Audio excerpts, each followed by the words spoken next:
Nós vamos ouvir uma das palestras que o pastor Tiago Albuquerque realizou durante este evento no Seminário Batista do Cariri. Lembrando que o Seminário Batista do Cariri, ele já existe há mais de 7 décadas, formando e preparando obreiros, pastores, missionários, missionárias e treinando obreiros para servir no reino de Deus em diversas partes do mundo. E tem se tornado cada dia essa instituição relevante e de grande importância no preparo de pessoas para servir no reino de Deus através de igrejas em várias partes do mundo. Nós vamos chamar já nesse primeiro momento a mensagem, essa palestra com o pastor Tiago Albuquerque. Vamos acompanhar.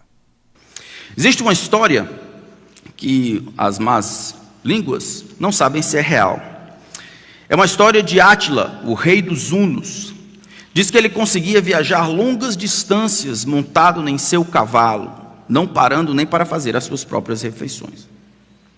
Ele pegava aqueles pedaços de carne e colocava no lombo do animal, entre a sela e o lombo do animal.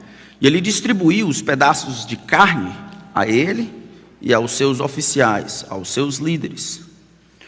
O suor do cavalo, por ser salgado, conservava e impedia o apodrecimento acelerado da carne. Essa historieta ilustra, mesmo que de maneira grotesca, as pressuposições que Jesus tinha ao caracterizar os seus discípulos como o sal da terra e a luz do mundo. Ao dizer vocês são o sal da terra e a luz do mundo, a não dizer vocês devem ser, mas o que vocês são, sal da terra e luz do mundo, existe uma pressuposição sobre a condição do mundo, o mundo que está em trevas, o mundo que está em apodrecimento, ou sem os sabores de uma vida vivida em plenitude. E os discípulos, então, devem desempenhar esta função, ser sal da terra e luz do mundo. Existem muitas maneiras de nós prevenirmos o apodrecimento inevitável do mundo.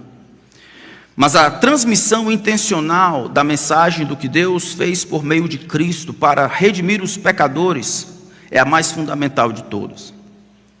Porque as boas obras que nós realizamos podem mudar de acordo com as necessidades. O problema dos órfãos pode acabar, o problema dos refugiados pode acabar, as epidemias podem acabar, e as nossas boas obras direcionadas a essas coisas podem também não serem mais necessárias.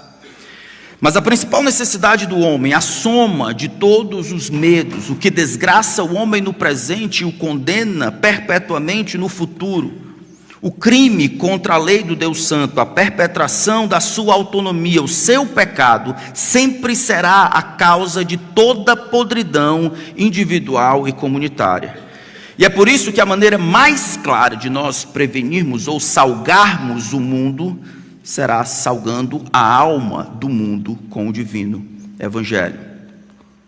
Ontem nós vimos sobre a saúde do pastor. Gostando ou não, aqueles que lideram têm uma influência mais positiva ou negativa sobre aqueles liderados, assim como pais e maridos com suas esposas e filhos, assim como professores sobre os seus alunos, assim como políticos sobre o seu eleitorado, assim pastores para com aqueles que eles lideram. Nenhum pastor doente conseguirá, pelo trabalho que ele faz, doentio, produzir igrejas saudáveis. São pastores saudáveis que produzem igrejas saudáveis. Igrejas saudáveis afetam a sociedade de uma maneira saudável. Mas essa saúde, então, do pastor, que agora passa para a igreja, tem alguns aspectos. E um desses aspectos é a maneira como a igreja se relaciona com o mundo. Nós vimos ontem uma certa régua que é como a igreja se relaciona consigo mesmo, como a igreja se relaciona com Deus e como a igreja se relaciona com o mundo. Então, uma igreja do tipo padrão Antioquia, ela vai demonstrar ser internamente saudável, mas ela precisa necessariamente ser externamente salgada. Nenhuma igreja será saudável da perspectiva que Deus tem pensado, da descrição que Deus coloca nos seus discípulos, se for obcecada por si mesma, ensimesmada em suas necessidades, se todo o recurso, todo o trabalho, toda a energia, toda a gordura espiritual que recebe, seja gasta em prol de si mesmo. Existe uma realidade para além da igreja, que Deus deseja fazer por meio da igreja no mundo que jaz no maligno.